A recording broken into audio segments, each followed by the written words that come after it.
അസ്സലാമു അലൈക്കും വറഹ്മത്തുള്ളാഹി വബറകാതുഹു. ഒരു സഖാഫി എന്റെ അടുത്ത് ചോദിക്കുന്ന ഒരു ചോദ്യം, ഞാൻ അതിന് വിശദമായി മറുപടി കൊടുക്കുന്നു. ഫസ്റ്റ് ആ ക്ലിപ്പ് ഒന്ന് കേട്ട് നോക്കി. നിങ്ങൾ ഇങ്ങനെ വിഷയമായിട്ട് സംസാരിക്കാൻ പാടില്ല. ചോദിച്ച ചോദ്യത്തിന് കൃത്യമായിട്ട് മറുപടി പറയണം. കാരണം ഞങ്ങൾ ഇപ്പോൾ സുന്നികളായ ഞങ്ങൾ മൗലൂദും ഓതുന്നു, നബി തങ്ങളുടെ ജന്മദിനം കൊണ്ടാടുന്നു. അത് ഞാൻ പറഞ്ഞില്ലേ, ഖുർആൻ കൊണ്ടും ഹദീസും മുസ്ലിപ്പെട്ടതാണ്. അപ്പൊ നിങ്ങൾ എന്തിന്റെ അടിസ്ഥാനത്തിലാണ് മൗലൂദിനെയും ജന്മദിനത്തിനും എതിർക്കുന്നത്? അത് പാടില്ല, ശിർക്കാണെന്ന് പറയുന്നത്. ഒന്നാ ഖുർആനിലുണ്ടോ നിങ്ങൾ മൗലൂദ് പാടില്ല, അത് ശിർക്ക്? ഇല്ലെങ്കിൽ നബി തങ്ങളുടെ ജന്മദിനം കൊണ്ടാൻ പാടില്ല, അത് ശിർക്ക് എന്ന് ഖുർആനിലുണ്ടോ, ഹദീസിലുണ്ടോ? അല്ലെങ്കിൽ ആ ഇബാറത്ത് കൊണ്ടുവരൂ, അല്ലെങ്കിൽ ഹദീസ് കൊണ്ടുവരൂ, അല്ലെങ്കിൽ ആയത്ത് കൊണ്ടുവരൂ. അൽഹംദുലില്ലാഹി വസ്സലാത്തു വസ്സലാമു അലാ അശ്റഫിൽ മുർസലീൻ വഅലാ ആലിഹി വസഹ്ബിഹി അജ്മഈൻ. അമ്മാ ബഅദ്. അഊദു ബില്ലാഹി മിനശ് ശൈത്വാനിർ റജീം. ബിസ്മില്ലാഹിർ റഹ്മാനിർ റഹീം. وما آتاكم الرسول فخذوه وما نهاكم عنه فانتهوا واتقوا الله إن الله شديد العقاب. لا ترفعن للبدعة راية عزة فالحق في نهج النبي وفي الهدى ولا تعظم الشرك صورا وذقرفا فالتوحيد نور القلب وهو لنا النجاة. من نظم التوحيد أكرم ربه وسلك السبيل المستقيم إلى العلا ومن نظم البدع والشرك والهوى أضل السبيل وباح دينه بالهوى. فاعبد إلهك وحده لا تشركن فالعز في التوحيد رب ذي الهلا واتبع سنة المختار فهي طريقنا فبها النجاة وفي اتباعه الهدى واعذر طريق البدعة والشرك الذي يطفي نور الإيمان ويرد من هواه. അപ്പൊ മുസ്ലിയാരെ ചോദ്യം വലിയൊരു ആന ചോദ്യം മുസ്ലിയാർ. അപ്പൊ ഇയാൾ ചോദിക്കുന്നത്, എന്തിനാണ് നിങ്ങൾ മൗലിദിനെയും ജന്മദിനത്തെയും എതിർക്കുന്നത്? ദീനിലില്ലാത്തത് കൊണ്ട് എതിർക്കുന്നു. എന്തുകൊണ്ട്? ഈ ആയത്ത് ഞാൻ പറഞ്ഞു, ആതാക്കുമുർ റസൂലു ഫഖുദൂഹു വമാ നഹാകും അൻഹു ഫന്തഹു വത്തഖുല്ലാഹ ഇന്നല്ലാഹ ശദീദുൽ ഇഖാബ്. അപ്പൊ അള്ളാന്റെ റസൂൽ ഏതൊന്ന് കൊണ്ടുവന്നുവോ അതിനെ നിങ്ങൾ സ്വീകരിക്കണമെന്ന് ഖുർആന്റെ ആയത്തുണ്ട്. ഇത് ഇസ്ലാമിലില്ല മുസ്ലിയാരെ. ഇസ്ലാമിൽ എവിടെയെങ്കിലും ജന്മദിനത്തിന് ഒരു തെളിവ് നിങ്ങൾക്ക് കാണിക്കാൻ പറ്റുമോ? അപ്പൊ ജന്മദിനം ശിർക്ക് എന്നാരും പറഞ്ഞില്ല, ഒരു ബിദ്അത്താണ്, അനാചാരം. അത് യഹൂദികൾ തുടങ്ങി വെച്ചത്, പിന്നെ ഫാത്തിമിയാക്കള് പിൻപറ്റിയത്, അതിനെ സമസ്തക്കാർ ഏറ്റെടുത്തത്. അത് ശിർക്കല്ല, അത് ബിദ്അത്താണ്. അതിൽ ശിർക്കുണ്ടോ? ഉണ്ട്. അതിന്റെ ഉദാഹരണത്തിന് മങ്കൂസ് പോലെയുള്ള മൗലൂദുകൾ നിങ്ങൾ ചൊല്ലുന്നു. അപ്പൊ അത് പച്ച ശിർക്കുണ്ട് അതിലെ. അതുകൊണ്ട് ഞങ്ങൾ ശക്തമായി മുസ്ലിങ്ങളെ എതിർക്കുന്നു. എന്തുകൊണ്ട് എതിർക്കുന്നു? അത് ദീനിൽ ഇല്ലാത്തത് കൊണ്ട്. എന്തുകൊണ്ട് ദീനിലില്ല? അത് വിശദമായി ഞാൻ ഓരോന്നും ഇൻഷാ അല്ലാഹ് എന്റെ കഴിവിന്റെ പരമാവധി ഞാൻ വിശദീകരിക്കുന്നത്. അപ്പൊ നിങ്ങൾ ഒന്നൊന്ന് കേട്ടു നോക്കി. അപ്പൊ എന്തുകൊണ്ട് അത് ദീനിൽ ഇല്ലാത്തത് കൊണ്ടാവാൻ കാരണം, അള്ളാന്റെ റസൂൽ പഠിപ്പിച്ചിട്ടില്ല, സഹാബാക്കളെ മാതൃകയില്ല, ഉത്തമ നൂറ്റാണ്ടിന്റെ ആൾക്കാർക്ക് പരിചയമേ ഇല്ലാത്ത ഒരു സംഭവം. അതുകൊണ്ട് മുസ്ലിങ്ങൾ അതിനെ എതിർക്കുന്നു. കണ്ണു മൂട്ടിട്ട് എതിർക്കലല്ല. എന്തുകൊണ്ട്? ഫൈൻ ആമനൂ ബിമിസ്ലി മാ ആമൻതും ബിഹി ഫഖദ് ഇഹ്തദൗ വഇൻ തവല്ലൗ ഫഇന്നമാ ഹും ഫീ ശിഖാഖ്. ആരെ പറ്റിയിട്ട് പറഞ്ഞത് മുസ്ലിയാരെ? ഖുലൂ ആമന്നാ ബില്ലാഹി വമാ ഉൻസില ഇലൈനാ വമാ ഉൻസില ഇലാ ഇബ്രാഹീമ വഇസ്മാഈല വഇസ്ഹാഖ വയഅഖൂബ വൽഅസ്ബാത്ത് വമാ ഊതിയ മൂസാ വഈസാ വമാ ഊതിയ നബിയ്യൂന മിർ റബ്ബിഹിം ലാ നുഫർരിഖു ബൈന അഹദിൻ മിൻഹും വനഹ്നു ലഹു മുസ്ലിഹൂൻ. ഇതെല്ലാം വിശദീകരിച്ചിട്ട് സൂറത്ത് അൽ ബഖറന്റെ 137 പറഞ്ഞ് അള്ളാന്റെ സഹാബാക്കൾക്ക് മാതൃകയില്ല. അപ്പൊ അള്ളാന്റെ സഹാബാക്കൾ ഫമിൻ ആമനൂ ബിമിസ്ലി മാ ആമൻതും, അള്ളാന്റെ സഹാബാക്കൾ പിൻപറ്റിയത് ഏതാണോ അള്ളാഹും റസൂലും അള്ളാഹു റസൂലിനോട് പറഞ്ഞത് പിൻപറ്റാൻ, അത് മാത്രമാണ് മുസ്ലിങ്ങൾക്ക് പിൻപറ്റാൻ ബാധ്യസ്ഥതയുള്ള മുസ്ലിയാർ. അതുകൊണ്ട് നിങ്ങൾ എതിർക്കുന്നു. എന്തുകൊണ്ട്? ഇത് നിങ്ങൾ ഓരോ മുസ്ലിയാക്കന്മാരെ ഓരോ ക്ലിപ്പും നിങ്ങൾ കേട്ടു നോക്കി. ഫസ്റ്റ് തുടക്കത്തിൽ ഒരു ക്ലിപ്പ് ഒന്ന് കേട്ടു നോക്ക്. പിന്നെ ഈ നബിദിനാഘോഷത്തിന് ചില ആളുകൾ ഒരു പ്രത്യേകമായ ഒരു ഇബാദത്തായി ആരെങ്കിലും പരിഗണിക്കുകയും അതിനൊരു ഇബാദത്തായി കാണുകയും ചെയ്യുകയാണെങ്കിൽ അത് തെറ്റാണ്, അത് തശ്രീയാണ് എന്ന് നമ്മൾ മനസ്സിലാക്കേണ്ടതുണ്ട്. അതുപോലെ തന്നെ റബീഉൽ അവ്വൽ 12 വലിയ മഹത്വമുള്ള ദിവസമാണ് എന്ന് ചില ആളുകളൊക്കെ അവരുടെ കാഴ്ചപ്പാടുകൾ പറഞ്ഞിട്ടുണ്ട്. പക്ഷെ അങ്ങനെ പറയണമെന്ന നിർബന്ധമൊന്നുമില്ല. അതുപോലെ തന്നെ റബീഉൽ അവ്വൽ 12 11 ഇല്ലാത്ത ഒരു പ്രതിഫലം ഏതെങ്കിലും ഒരു കർമ്മത്തിനുണ്ട് എന്നോ, അല്ലെങ്കിൽ 11 ചെയ്യാൻ സുന്നത്തില്ലാത്തൊരു കാര്യം പ്രത്യേകമായ സുന്നത്താണ് 12 എന്നോ, ഇതൊന്നും നമ്മൾ ആരും പറയുന്നില്ല. അങ്ങനെ പറയുകയാണെങ്കിൽ അതൊക്കെ പ്രത്യേകമായ തശ്രീകളാണ്, അത് പുതിയതുണ്ടാക്കലാണ്, അത് ബിദ്അത്ത് മുൻകറത്തിന്റെ ഇനത്തിൽ പെടും. കേട്ടല്ലേ? ഇപ്പോ സഖാബി പറയുന്നത് കേട്ട? കോട്ട് സഖാബി വളരെ വ്യക്തമായി പറഞ്ഞു, അത് ബിദ്അത്ത് മുൻകറത്തിൽ പെടും. 11 ഒരു മഹത്വമില്ല, അതുകൊണ്ട് എതിർക്കുന്നു. അതുകൊണ്ട് ഇല്ലാത്തത് കൊണ്ട് എതിർക്കുന്നു മുസ്ലിയാർ. അതുകൊണ്ട് മുമ്പ് കഴിഞ്ഞ് പോയ ആളുകൾക്ക് ഇതിന്റെ പരിചയമേ ഇല്ല. ഇനി ഓരോന്നും ഞാൻ വിശദമായിട്ട് ഇൻഷാ അല്ലാഹ് വിശദീകരിക്കുന്നത്. ഒരു പണ്ഡിതന്റെ ഒരു ക്ലിപ്പ് കേട്ടു നോക്കി. എന്നാൽ ഒരു കാര്യം പറഞ്ഞോട്ടെ, അല്ലാഹു റസൂലിന്റെ സ്വഹാബികളോ നബിതങ്ങളോ താബിഈങ്ങളോ റബീഉൽ അവ്വൽ ആചാരം നടത്തിയിട്ടില്ല എന്നത് ശരി തന്നെയാണ്. എന്നാൽ ഇതര 7-ാം നൂറ്റാണ്ട് മുതൽ ഇർബിലിന്റെ രാജാവായിരുന്ന അൽ മുദഫർ തുടങ്ങി വെക്കുകയും ചെയ്ത ആ ഒരു പ്രഗൽഭമായ നന്മയെ നബിതങ്ങളുടെ കാലത്തോ സ്വഹാബത്തിന്റെ കാലത്തോ ഇല്ലാത്തത് മുഴുവൻ എതിർക്കപ്പെടേണ്ടതാണെന്നോ പാടില്ലാത്തതാണെന്നോ ചെയ്യാൻ പാടില്ലാത്തതാണെന്നോ പറയാൻ പാടുണ്ടോ? പാടില്ല. ഫമിൻ ആമനൂ ബിമിസ്ലിഹി മാ ആമൻതും ബിഹി ഫഖദ് ഇഹ്തദൗ വഇൻ തവല്ലൗ ഫഇന്നമാ ഹും ഫീ ശിഖാഖ്. നിങ്ങൾ വിശ്വസിച്ചതുപോലെയുള്ള വിശ്വാസം അവർ വിശ്വസിച്ചാൽ തീർച്ചയായും അവർ നേർമാർഗത്തിലാകുന്നു, അവർ ഹിദായത്ത് പ്രഖ്യാപിച്ചവരാകുന്നു. ആ മാർഗത്തിലാണ് സലഫികൾ ഉള്ളത് മുസ്ലിയാരെ. അതുകൊണ്ട് ഏനൊരു മുസ്ലിയാർ ഇതൊന്ന് കേട്ട് നോക്ക്.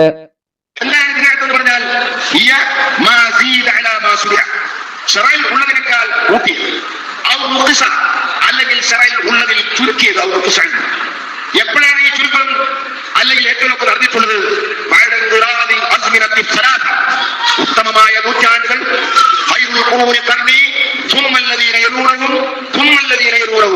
എന്ന് മഹാനായ സയ്യിദുനാ മുഹമ്മദ് റസൂലുള്ളാഹി തങ്ങൾ വിശേഷിപ്പിച്ച ഉത്തമമായ 3 നൂറ്റാണ്ടിലില്ല എന്ന് പൊന്മള മുസ്ലിയാർ, നിങ്ങൾ ഏറ്റവും വലിയ ടോപ്പ് ലീഡർ ഉസ്താദ് പറയുന്നത് കേട്ടല്ലേ. അപ്പൊ ഉത്തമ നൂറ്റാണ്ടിൽ സഹാബാക്കൾക്കോ മുൻഗാമികൾക്കോ ആർക്കും പരിചയമില്ലാത്ത ഈ ഒരു പരിപാടി ഞാൻ വലിയൊരു ഉസ്താദ് നിങ്ങളെ പറയുന്നത് ഒന്നും കൂടെ കേട്ടു നോക്കി. അപ്പൊ വളരെ വ്യക്തമാവും. ഇൻഷാ അല്ലാഹ് ഒന്ന് കേട്ടു നോക്കി. ഇസ്ലാമിന്റെ കർമ്മങ്ങൾ അല്ലാഹുവിന്റെ റസൂൽ കൊണ്ടുവന്നത് മാറ്റം വരുത്തുന്നല്ലേ എന്ന് പറയുന്നത്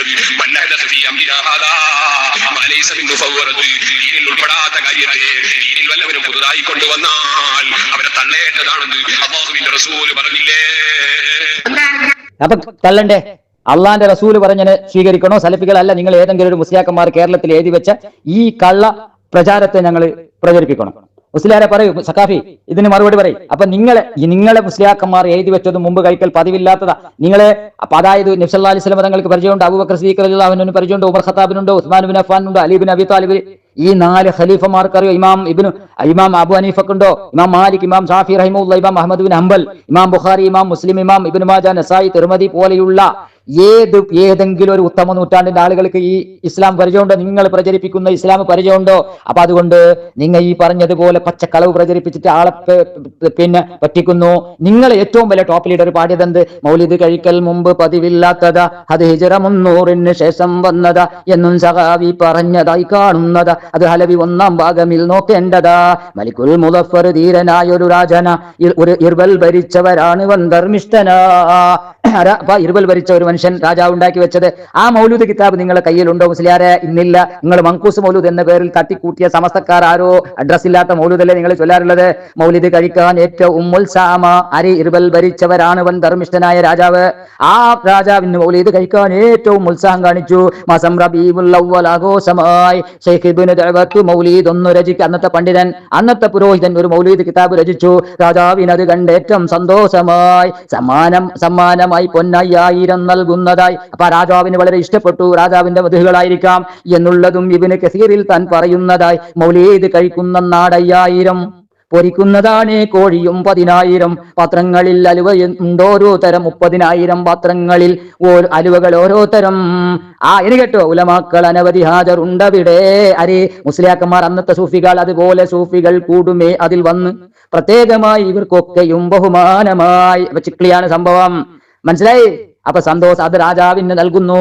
ആ സന്തോഷത്തോടുകൂടെ നൽകുന്ന രാജാവ് പല സമ്മാനങ്ങളും നൽകുന്നു. മൗലീദ് ഷരീഫ് ഒന്നോതെന്ന സമയം വന്ന് ഇരിക്കുന്നതാ സദസ്സിൽ മുദഫറും. അന്ന് ഈ മുദഫർ രാജാവ് ഇരിക്കുന്നു. അദ്ദേഹത്തിന്റെ മൗലീദ് പ്രശംസകൾ അവർ പാടുന്നു. ചുരുക്കി പറഞ്ഞാൽ 3 ലക്ഷം പൊന്ന പ്രതിവർഷവും മൗലീദ് കഴിക്കുന്ന. ഇത് അൽബിദായത്ത് തന്നെയായാലും വിശദീകരിച്ചിട്ട് പറയുന്നത്. അപ്പൊ ഉത്തമ നൂറ്റാണ്ടിലില്ലാത്ത ഈ പരിപാടി ഇസ്ലാം എങ്ങനാവും സഖാഫി? അതുകൊണ്ട് നിങ്ങൾ ചെയ്യുന്ന ഈ വൃത്തികേടുണ്ടല്ലോ, കൂത്താട്ടത്തിന്റെ ഒരു സാമ്പിൾ ഒന്ന് കേട്ടു നോക്കൂ. ലോക സമാധാനത്തിനായി പിറന്ന മുഹമ്മദ് നബിയുടെ ജന്മദിനത്തിൽ പോലും എപിയും ഇകെയും നടുറോഡിൽ അഴിഞ്ഞാടുന്നു. എപിയും ഇകെയും സംഘടനത്തിൽ തിരൂർ ഉണ്ണിയാലിൽ 6 പേർക്ക് വെട്ടേറ്റു. മതത്തിന്റെ പേരിൽ എപിയും ഇകെ സുന്നികളും നടത്തുന്ന പേക്കൂത്ത് മുസ്ലിം സമൂഹത്തിന് തന്നെ നാണക്കേടാകുന്നു. എപി ഇകെ തർക്കം നബിയുടെ ജന്മദിനത്തിലും താനൂർ ഉണ്ണിയാലിൽ നബിദിന റാലിക്കിടെ ഉണ്ടായ സംഘർഷത്തിൽ 6 പേർക്ക് വെട്ടേറ്റു. നബിദിന റാലിയുമായുള്ള തർക്കത്തെ തുടർന്ന് എപി ഇകെ വിഭാഗം സുന്നി പ്രവർത്തകർ തമ്മിൽ ഏറ്റുമുട്ടുകയായിരുന്നു. മാരകായുധങ്ങളുമായുള്ള ആക്രമണത്തിൽ 6 പേർക്ക് വെട്ടേറ്റു. എപി ഇകെ വിഭാഗം മതത്തിന്റെ പേരിൽ നടത്തുന്ന ഇത്തരം നാണംകെട്ട പ്രവർത്തനങ്ങൾ ആർക്ക് വേണ്ടിയാണ്? മുസ്ലിം മതത്തിന്റെ പേരിൽ ഇത്തരം ദുഷ്പ്രവർത്തികൾ നടത്തുന്നവരെ സമൂഹം ഒറ്റപ്പെടുത്തേണ്ടതുണ്ട്. മുഹമ്മദ് നബിയുടെ ജന്മദിനത്തിൽ മുഹമ്മദ് നബിയുടെ മതവുകൾ പാടിപ്പുകഴ്ത്തേണ്ട നാവുകൊണ്ട് തെറിയഭിഷേകം നടത്തിയ എപി ഇകെ പ്രവർത്തകർ എന്തിന്റെ പേരിലാണ് അഹങ്കരിക്കുന്നത്? മുസ്ലിം സമൂഹം ഇത്തരക്കാർക്ക് മാപ്പ് തരും എന്ന് കരുതുന്നുണ്ടോ? നബിയുടെ ജന്മദിന റാലിയിൽ പങ്കെടുത്ത പിഞ്ചുകുട്ടികളെ ക്രൂരമായി മർദ്ദിക്കുകയും മാനസികമായി പീഡിപ്പിക്കുകയും ചെയ്ത എപിയും ഇകെ വിഭാഗവും എന്തു നേടി? മുസ്ലിം സമുദായത്തിന്റെ പേരിൽ പള്ളികളിലും മദ്രസകളിലും തമ്മിൽ തല്ലുന്നതും എപിയും ഇകെയും തന്നെയാണ്. ഒരാളോട് പുഞ്ചിരിച്ചാൽ അത് ദാനമാണെന്നും നിനക്ക് നിന്റെ മതം, അവർക്ക് അവരുടെ മതം, മറ്റു മതങ്ങളെ പരിഹസിക്കരുതെന്നും പഠിപ്പിച്ച പ്രവാചകന്റെ പാത പിന്തുടരുന്നവരാണ് മുസ്ലിങ്ങൾ. എന്നാൽ മുഹമ്മദ് നബിയെ ഈ പുണ്യ ദിവസത്തെയും നാണം കെടുത്തുന്ന തരത്തിലാണ് എപി ഇകെ വിഭാഗങ്ങൾ മുസ്ലിം മതത്തിന്റെ പേരിൽ താണ്ഡവമാടുന്നത്. എത്രയൊക്കെ ന്യായീകരിച്ച തെളിയിച്ചാലും, AP ആണ് പ്രശ്നങ്ങൾക്ക് തുടക്കം എന്ന് പറഞ്ഞാലും, PK ആണ് ആദ്യം പ്രശ്നങ്ങൾ തുടങ്ങിയത് എന്ന് പറഞ്ഞാലും, യഥാർത്ഥ മുസ്ലിം സമൂഹം ഈ വിഭാഗത്തെ തിരിച്ചറിയുകയും സമൂഹത്തിൽ ഒറ്റപ്പെടുത്തുകയും വേണം. മുടിക്കോടും വലിയ പറപ്പൂരും മാറാക്കരയിലും ഇപ്പോൾ താനൂർ ഉണ്ണിയാലിലും മതത്തിന്റെ പേരിൽ സംഭവിച്ചത് ഒരിടത്തും സംഭവിക്കാതിരിക്കട്ടെ എന്ന് പ്രാർത്ഥിക്കാം. AP, EK ചമഞ്ഞ് സമൂഹത്തിൽ വെള്ളവസ്ത്രം ധരിച്ച് നടക്കുന്ന നേതൃത്വത്തിനും ഇതിൽ വലിയ പങ്കുണ്ട്. AP, EK വിഭാഗങ്ങളുടെ നേതാക്കളുടെ പ്രവർത്തനങ്ങളും മാറ്റേണ്ട കാലം അതിക്രമിച്ചിരിക്കുന്നു. ഇവരെ കല്ലെറിഞ്ഞ് സമൂഹത്തിൽ ഒറ്റപ്പെടുത്താനും വരും തലമുറ മുന്നോട്ട് വരുമെന്ന് തന്നെയാണ് പ്രതീക്ഷ. താനൂർ ഉണ്ണിയാലിൽ നബിദിന റാലിക്ക് നേരെയുണ്ടായ ആക്രമം ഇരു വിഭാഗങ്ങളിലെയും നേതാക്കൾ അറിഞ്ഞുകൊണ്ട് തന്നെയാണോ എന്നും സംശയിക്കേണ്ടിയിരിക്കുന്നു. ഇസ്ലാം മതത്തെ നന്നാക്കാൻ ഇത്തരം നീച പ്രവർത്തനങ്ങളുമായി ആര് വന്നാലും അവരെ സമൂഹം ഒറ്റക്കെട്ടായി നേരിടും. AP, EK വിഭാഗത്തിന്റെ പ്രവർത്തനങ്ങളിൽ ഇസ്ലാമിനായി യാതൊന്നും നേടാനില്ല. ഇത്രയും മോശമായ പ്രവർത്തനം നടത്തുന്ന ഈ വിഭാഗത്തെ ഇനിയും നാം പിൻപറ്റണോ? സമുദായത്തിന്റെ പേരിൽ വെള്ളവസ്ത്രം ധരിച്ച് തലയിൽ വലിയ കെട്ടും കെട്ടി നടക്കുന്ന കാബാലികരെ പുണ്യ റസൂലിന്റെ ഈ ജന്മദിനത്തിലെങ്കിലും നിങ്ങൾക്ക് കുറച്ച് മാന്യത പുലർത്താമായിരുന്നു. മുഹമ്മദ് നബി ഇസ്ലാം പ്രബോധനം ചെയ്തത് APയെയും EKയെയും കണ്ടിട്ടല്ല.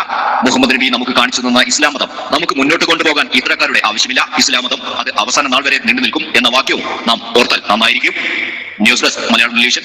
കണ്ടല്ലോ, ഇത് നിങ്ങൾ ആടുന്ന കൂത്താട്ടം, ഇത് ഇസ്ലാമാണോ? ഇത് അനിസ്ലാമികം. ഇനി ഈ കൂത്താട്ടം ആടിയാലും ആടിയില്ലെങ്കിൽ ഇസ്ലാമിൽ വല്ല തെളിവുണ്ട്? ഒരു സൂചന തരാൻ പറ്റും? നിങ്ങൾ ഖുർആനിന്റെ ആയ ഖുൽ ബിഫളില്ലാഹി വബിറഹ്മതി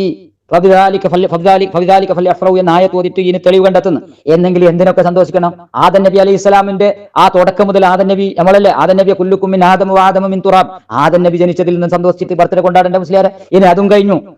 പിന്നെ എത്രയോ കാലങ്ങൾക്ക് ശേഷം നൂഹ് നബി അലൈഹി ഇസ്ലാം ഇവിടെ സത്യപ്രബോധനമായി വന്നിട്ട് ഒരുപാട് ഷിർക്കിൽ നിന്ന് ജനങ്ങളെ മോചിപ്പിച്ചു. 950 കൊല്ലം അഹോരാത്രി ഇനി ദാവൂത്ത് ഖൗമി ലൈലത്തൻ വനഹാറ, അല്ലെ, രാവും പകലും എന്ന വ്യത്യാസമില്ലാതെ നൂഹ് നബി അലൈഹി ഇസ്ലാം 950 കൊല്ലം ഈ ത്യാഗം ചെയ്തു ഈ തൗഹീദിന് വേണ്ടി.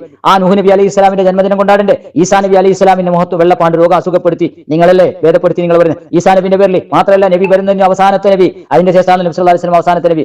അപ്പൊ വന്നത് ഈസാ നബി അലൈഹി ഇസ്ലാം. ആ ഈസാ നബിനെ കൊണ്ടാടുമ്പോൾ നിങ്ങൾക്ക് എന്താ ഇങ്ങനെ ചൊറച്ചല്? കൊണ്ടാടണ്ടേ? ഇനി സുലൈമാൻ നബി അലൈഹി ഇസ്ലാമിന് എത്ര മഹത്വമുണ്ട്! കാറ്റിൽ പറക്കുന്ന ഒരു അത്ഭുതം അള്ളാഹു കൊടുത്തിട്ടുണ്ട്, അല്ലെ, മോചിതത്ത്. അപ്പൊ അതുകൊണ്ട് സുലൈമാൻ നബിന്റെ എന്തുകൊണ്ട് ബർത്ത്ഡേ കൊണ്ടായിക്കൂടാ? അപ്പൊ സന്തോഷം എല്ലാവരും. ഇപ്പൊ മക്കളെ ബർത്ത്ഡേ കൊണ്ടാടാൻ പറ്റും, നിങ്ങൾ കൊണ്ടാടുന്നുണ്ട്, അത് വേറെ കാര്യം, ഇസ്ലാമിലുണ്ട്. അപ്പൊ യഹൂദികൾ തുടങ്ങി വെച്ച ഈ നാണക്കേടുണ്ടല്ലേ, ഒരിക്കലും പരലോകത്തെത്തിയാൽ നിങ്ങളെ പറ്റിയിട്ട് അള്ളാഹു പറഞ്ഞു. എന്നിട്ട് ഞങ്ങളെ പറ്റിയിട്ട് അസ്ഹാബുൽ ജന്നത്തി യൗമൈദിൻ ഖൈറും മുസ്തഖറൻ വഅഹ്സനു മഖീല, ഇത് ഞങ്ങളെ പറ്റിയിട്ടും പറഞ്ഞു. വളരെ വ്യക്തമല്ലേ മുസ്ലിയാർ? അതുകൊണ്ടുണ്ടല്ലേ നിങ്ങളെ ഹോജാക്കന്മാർ പറഞ്ഞത് എന്ത്? ഈ ജന്മദിനവുമായി ബന്ധപ്പെട്ട വിഷയത്തിൽ എന്താ പറഞ്ഞേ? ബിദ്അത്ത് എന്നല്ലേ? നിങ്ങളെ ഫാക്കിയാൻ എന്ത് പറഞ്ഞു? ബിദ്അത്ത് എന്നല്ലേ പറഞ്ഞേ? നിങ്ങളെ ഇമാമിങ്ങളും ഇതിലെ വഖദ് തഖദ്ദമ അന്നൽ മൗലിദ് ലം യകുൻ യഫ്അലു ഫിൽ ഖുറൂനി സലാസത്തിൽ ഫാദിലത്തി. അപ്പൊ ഉത്തമ നൂറ്റാണ്ടിൽ ഇല്ലാത്ത ഒരു സംഭവം എന്ന് പണ്ഡിതന്മാർ ഏതിനോ ഇല്ലേ മുസ്ലിയാക്കന്മാർ? ഒന്ന് പറയും, ഇനി മറുപടി തരി. എന്തെങ്കിലും പറഞ്ഞിട്ട് ഇവിടെ തടി സലാമത്താക്കാൻ വിടൂല. ലാ അസ്ല ലഹു ഫീ കിതാബിൻ വലാ സുന്ന എന്ന് ഇമാം ഫാക്കിയാനി, നിങ്ങളെ ഫാക്കിയാനി പറഞ്ഞിട്ടില്ലേ? ഇമാം ഫാക്കിയാനി പറഞ്ഞത് ഇതിന് ഒരു തെളിവുമില്ല. മൗലിദ് ആഘോഷത്തിന് ഖുർആനിലോ ഹദീസിലോ ഒരു തെളിവുമില്ല. ഇത് തീറ്റക്കൊതിയന്മാർ ഉണ്ടാക്കി വെച്ച ഒരു പരിപാടിയാകുന്നു എന്ന് പറയാത്ത പണ്ഡിതന്മാർ കടന്നുപോയിട്ടുണ്ട് മുസ്ലിയാരെ. അതുകൊണ്ട് ഈ ജന്മദിനത്തോടനുബന്ധിച്ച് ചെയ്യുന്ന മഹാവൃത്തികേട് മാത്രമല്ല, ഞാൻ ഒന്ന് കേൾപ്പിച്ചു, എത്ര വേണം? 100 കണക്കിൽ വേണം. ഇനി അത് മാത്രമല്ല, ഇതിനോട് അനുബന്ധിച്ച് ചെയ്യുന്ന പച്ചയായ ശിർക്ക്. നബി സല്ലല്ലാഹു അലൈഹി വസല്ലം തങ്ങളെ ഇകഴ്ത്തിട്ട് 7 മാസം ചില്ലറി നബിനെ പ്രസവിച്ചു എന്നിട്ട് തട്ടിവിടുന്ന മങ്കൂസ് മൗലൂദ്, ഇതന്ന് പ്രത്യേകത ഉള്ളതല്ലേ നിങ്ങൾക്ക്? എന്ന് പാടി പുകഴ്ത്തിട്ട് ഇത് മദ്ഹാണെന്ന് കൊണ്ട് നടക്കുന്ന മുസ്ലിയാക്കന്മാരെ, ആ പച്ചയായ ശിർക്ക് അതിൽ നിങ്ങൾ ചെയ്യുന്നുണ്ട് അന്ന്. അതുകൊണ്ട് ഒരിക്കലും എന്തല്ല, ഇസ്ലാമിന് തെളിവല്ല, ഇസ്ലാമിൽ ഒരിക്കലും തെളിവില്ല. യാ സയ്യിദി സാദാത്തി ജഹതുക ഖാസിദൻ അർജൂഹിമാ കഫലാ തുഖയ്യിബ് മഖ്സദി. സാദാത്തുക്കൾക്ക് നേതാവായ നബിയെ, അങ്ങയെ ഓർത്തുകൊണ്ട് ഞാനിത് അങ്ങയുടെ അടുത്ത് വന്നിരിക്കുന്നു, അങ്ങയുടെ രക്ഷ മാത്രം ആഗ്രഹിക്കുന്ന നബിയെ. അത് ഞാൻ ഒരുപാട് തെറ്റ് ചെയ്തു. ഇങ്ങനെയൊക്കെ علي بفضلك إني نزيل ما لي سوى حبي لديك وسيلة فمن علي بفضل جودك أسعدي إني نزيلك والنزيل لديك يا خير الأنام بكل خير يغتدي. ഇങ്ങനെ പാടിയിട്ട് നബി സല്ലല്ലാഹു അലൈഹി വസല്ലം തങ്ങളെ അപമാനിച്ചിട്ട് മാത്രമല്ല നബിയോട് നേരിട്ടിട്ട് വിളിച്ച് പ്രാർത്ഥിച്ചിട്ട് പച്ചയായ ശിർക്ക് കൊണ്ട് നടക്കുന്ന നിങ്ങളെ സാലഫികളെ വിചാരണ ചെയ്യാൻ നിങ്ങൾ വന്നതല്ലേ? അല്ലേ മുസ്ലിയാരെ? അതുകൊണ്ട് ഇത്തരം ഉണ്ടല്ലോ ബടായി വിട്ടിട്ടൊന്നും രക്ഷപ്പെടാൻ സമ്മതിക്കൂല. നിങ്ങളെ പച്ചയായ ശിർക്ക് നിങ്ങളെ മൗലൂദിലുണ്ട്. ഇല്ല എന്ന് തെളിയിച്ചാൽ നിങ്ങൾ പറയുന്ന പണിയെടുക്കും. നിങ്ങൾ അന്ത മുൻജീന ഗദം മിൻ സഫാതിക الصفا من لنا مثلك يا سيدي خير النبي നബിമാരിൽ വെച്ച് വിശാലരായ എന്റെ സയ്യിദേ, എന്റെ നേതാവ്, അങ്ങയുടെ തെളിഞ്ഞ സഫാത്ത് കൊണ്ട് നാളെ ഞങ്ങളെ രക്ഷപ്പെടുത്തുന്നത് അങ്ങയാണ് നബിയെ. അങ്ങയെപ്പോലെ ഞങ്ങൾക്ക് രക്ഷക്ക് മറ്റാരുണ്ട് നബിയെ? ഇർതകബ്തു അലൽ ഖതാ ഗൈറ അസ്രിൻ വഅദദ ലക അഷ്കൂ ഫീഹി യാ സയ്യിദി ഖൈറൻ നബി. നബിമാരിൽ വെച്ച് ഉന്നതരായ എന്റെ സയ്യിദേ, കയ്യും കണക്കുമില്ലാത്ത പാവങ്ങളിൽ ഞാനിതാ ബന്ധപ്പെട്ടു പോയിരിക്കുന്നു. അതിനാൽ ഞാനിത് അങ്ങയോട് സങ്കടം ബോധിപ്പിക്കുന്നു നബി. അള്ളാന്റെ അടുത്തല്ല പച്ചയായ ശിർക്ക്. ഇതാണ് ശിർക്കുണ്ട് എന്ന് പറഞ്ഞത്. ഇന്നാ നർജു ഇലാക ഹിസി ഔദിക ലിലാതസ് യൗമ നശ്രി കിതാബി യാ സയ്യിദി ഖൈറൻ നബി. നബിമാരിൽ വെച്ച് അത്യുന്നതരായ എന്റെ നേതാവേ, എന്റെ യജമാനരെ, എന്റെ നന്മ തിന്മകൾ എഴുതപ്പെട്ട കിതാബ് തുറക്കുന്ന നാൾ ദാസമനത്തിന്റെ അങ്ങയുടെ ഹൗദിൽ നിന്ന് കുടിക്കാൻ ഞങ്ങൾ ആഗ്രഹിക്കുന്ന നബിയെ. തീർച്ചയായും അഷ്ഫാഅത ഹബലനാ ഫിൽ ഖിയാമത്തി മുസ്ബികൻ വഹലനാ ഇല്ലാഹ യാ സയ്യിദി ഖൈറൻ നബി. നബിമാരിൽ വെച്ച് അത്യുൽകൃഷ്ടരായ എന്റെ നേതാവേ, ഖിയാമത്ത് നാളിൽ ഞങ്ങളുടെ മേൽ കനിവ് തോന്നി ഞങ്ങൾക്ക് ശഫാഅത്ത് ചെയ്യണേ. അതില്ലാതിരുന്നാൽ ഞങ്ങളുടെ ദുഃഖം എത്ര ഭയാനകൻ നബിയെ. അതുകൊണ്ട് നബിനോട് നേരിട്ടിട്ട് വിളിച്ച് പ്രാർത്ഥിക്കുന്ന. അതുപോലെ ഈ മങ്കൂസ് മൗലൂദിന്റെ ഇടയിൽ അബ്ദുൽ മിസ്കീനു യർജു ഫളലകൽ ജമ്മൽ ഗഫീറു ഫീക ഖദ അസൻതു അന്നിയാ ബശീർ യാ നദീർ എന്ന് അശ്റക ബൈത്ത് എഴുന്നേറ്റ് നിങ്ങൾ പാടുന്നില്ലേ? പാടുന്നോ? ഇല്ലേ? ഉണ്ട്. അപ്പൊ പച്ചയായ ശിർക്കുണ്ട്, ബിദ്അത്തുണ്ട്, എല്ലാം ഉണ്ട്. ഔദാര്യം, നബിയുടെ ഔദാര്യം കൊണ്ട് എന്ന് നിങ്ങൾ പാടുന്നുണ്ടോ? അബ്ദുൽ മിസ്കീനു യർജു, അങ്ങയുടെ സാധുവായ ഈ ദാസൻ അങ്ങയുടെ അവിടുത്തെ ഒമ്പിച്ച ഔദാര്യങ്ങൾ കാംക്ഷിക്കുന്ന നബിയെ, സ്വർഗം കൊണ്ട് സന്തോഷ വാർത്ത അറിയിക്കുന്ന, നരകത്തെ തൊട്ട് മുന്നറിയിപ്പ് നൽകുന്ന നബി, അള്ളാഹുവിന്റെ അടുക്കൽ നിനക്ക് വേണ്ടി ശുപാർശ ചെയ്യുന്ന കാര്യത്തിൽ അങ്ങയെക്കുറിച്ച് നല്ലത് മാത്രം ഞാൻ വിചാരിക്കുന്ന നബി. അതുകൊണ്ട് വേദനാജനകമായ കാര്യങ്ങളിൽ എന്റെ സഹായിയും അഭയകേന്ദ്രവുമായ നബിയെ, ഭാവികളായ വിശ്വാസികളായ ഞങ്ങൾ നരകത്തിൽ നിന്ന് രക്ഷപ്പെടുത്തുന്ന നബിയെ, അങ്ങ് എന്നെ സഹായിക്കുകയും സംരക്ഷിക്കുകയും ചെയ്യണേ എന്ന പാഠ്യ ശിർക്ക് അശ്റക ബൈത്ത് എഴുന്നേറ്റ് നിന്ന് ഈ മങ്കൂസിന്റെ ഇടയിൽ പാടുന്നു. അതുകൊണ്ട് ഇൻഷാ അള്ളാ അടുത്ത ക്ലിപ്പിൽ ഞാൻ വിശദമായിട്ട് വിശദീകരിക്കും. ഇൻഷാ അള്ളാ ഒരു ആയത്തും കൂടെ കേട്ടോളൂ. أم لهم شركاء شرعوا لهم من الدين ما لم يأذن به الله ولولا كلمة الفصل لقضي بينهم وإن الظالمين لهم عذاب أليم. അതല്ല, അള്ളാഹു അനുവദിച്ചിട്ടില്ലാത്ത കാര്യം മതമായി അവർക്ക് നിശ്ചയിച്ചു കൊടുത്ത വല്ല പങ്കാളികളും അവർക്കുണ്ടോ? നിർണായക വിധിയെ പറ്റിയുള്ള കൽപ്പന നിലവിലില്ലായിരുന്നെങ്കിൽ അവർക്കിടയിൽ ഉടനെ വിധി കൽപ്പിക്കപ്പെടുമായിരുന്നു. അക്രമികളാരോ അവർക്ക് തീർച്ചയായും വേദനയേറിയ ശിക്ഷയുണ്ട്. അപ്പൊ നിങ്ങൾ അക്രമികളാണ്. ഈ കാര്യത്തിൽ എന്തൊരു ദീനിലില്ലാത്തത് ദീനിൽ കടത്തി കൂട്ടിട്ട് ദീനാണെന്ന് ജനങ്ങൾക്കിടയിൽ തെറ്റിദ്ധരിപ്പിച്ച് ഷിർക്കും ഖുറാഫാത്തും വിദ്യാർത്ഥും അനാചാരവും നബിനെ അപമാനിക്കലും. മങ്കൂസ് മൗലൂദിൽ എത്ര അപമാനമുണ്ട്? നബി സല്ലല്ലാഹു അലൈഹി വസല്ലം തങ്ങളെ ഇല്ല ഇകഴ്ത്തിട്ട് എത്ര വേണം? 1-2 ചർച്ചക്ക് നേരിട്ടിട്ട് നിൽക്കുക. ഇൻഷാ അല്ലാഹ് തുടരും. അതുകൊണ്ട് നിങ്ങൾ പരിഹസിച്ചത് കൊണ്ടോ സലഫികൾ പേച്ചുപോയി എന്ന് പറഞ്ഞത് കൊണ്ടോ നിങ്ങളെ കൊണ്ട് ഒന്നും തെളിയിക്കാൻ പറ്റില്ല. അതുകൊണ്ട് ഖുർആനിലും ഹദീസിലും ഇജ്മാഉം ഖിയാസും ഇമാമിങ്ങളും മുത്തമ നൂറ്റാണ്ടിലും ആർക്കും പരിചയമില്ലാത്ത ഈ പരിപാടി കൊണ്ടുവച്ചത്, അതും പ്രത്യേകിച്ചിട്ട് കേരളത്തിൽ ഏതോ അവർ ആവശ്യ പൂർത്തീകരണത്തിന് വേണ്ടിയിട്ട് ചെയ്തു വെച്ച ഒരു തരികിട പരിപാടി ഇസ്ലാമായിട്ട് എങ്ങനെ അംഗീകരിക്കാൻ പറ്റും മുസ്ലിയാർ? അതുകൊണ്ട് നിങ്ങൾ നേരിട്ടിട്ട് ഈ വിഷയത്തിൽ ചർച്ച ഗണിക്കുക. അതുകൊണ്ട് പേടിച്ചോളി. അള്ളാഹിന്റെ റസൂൽ കൊണ്ടുവന്നത് ദീനി, അള്ളാഹുവിന്റെ റസൂൽ കൊണ്ടുവരാത്തത് ദീനായിട്ട് സ്വീകരിക്കുന്ന. അംലഹും ശുറക്കാഹും ശറഹു ലഹും മിനദ്ദീനി മാലം ബില്ലാ എന്ന് പറഞ്ഞ ആയത്തില്ലേ സൂറത്ത് ശൂറായിലെ 21-ാമത്തെ ആയത്ത് ഞാൻ കേൾപ്പിച്ചു. അതുകൊണ്ട് നാളെ പരലോകത്ത് മൻ അമില അമലൻ ലൈസ ലഹു അലൈനാ അംറുൻ ഫഹുവ റദ്ദുൻ മൻ അമില അമലൻ ലൈസ അലൈഹി അംറുനാ ഫഹുവ റദ്ദുൻ മൻ അഹദസ ഫീ അംറിനാ ഹദാ മാ ലൈസ മിൻഹു ഫഹുവ റദ്ദുൻ. അതുകൊണ്ട് എല്ലാം റദ്ദാക്കി നിങ്ങൾ യഥാർത്ഥ അഹ്ലുസുന്നത്ത് വൽ ജമാഅത്തിലേക്ക് കടന്നു വരിക. അസ്സലാമു അലൈക്കും വറഹ്മത്തുള്ളാഹി വബറകാതുഹു.